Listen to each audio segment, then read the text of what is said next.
2003. So that's almost 2 years now. As a result, I lost my home to foreclosure. The stresses of my family were so great that my wife and I split. I've had to file for bankruptcy. So it's been a tough couple of years. Good morning, ladies and gentlemen. This trial is about a police officer who, on duty and contrary to all reason, fired his 9mm semi-automatic weapon directly at the head and torso of a tow truck driver who was driving slowly away from him because the tow truck driver did not want to get his truck impounded for having a expired registration. Catherine Mader was the prosecutor in that case, and she is what the people want a prosecutor to be. Very smart, very aggressive. She was an extremely effective advocate. Douglas Iverson got angry. Mr. Daniels was disrespectful. It was very frustrating to Mr. Iverson. His ego was on the line. He wasn't going to let that truck get away. We had to prove that this was something out of the ordinary, that 999 out of 1,000 police officers would not have shot John Daniels under these circumstances. We had to show that actually shooting him was a criminal act, and that you don't shoot into a motor vehicle to try to get a tow truck back into impound when there are so many other alternative ways of doing it. The nut of the case was whether or not the officer reasonably perceived that there was serious danger to others. John Daniels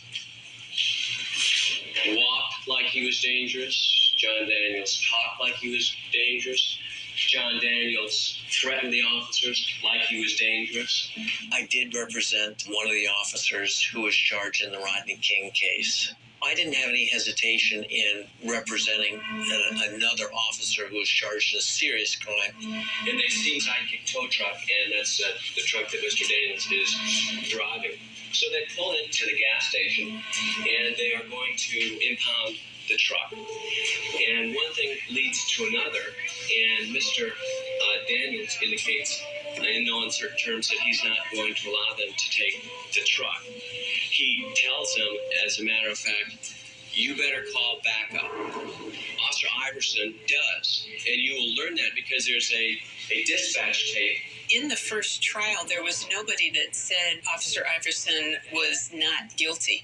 It was hung between different degrees of murder. So all 12 jurors did believe that a criminal act had occurred. You will find at the end that Officer Iverson did his duty, and you will be asked to do your duty at the close of the case. Thank you.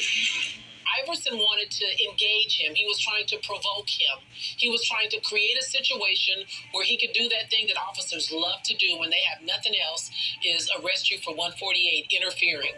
415, you're a little too loud.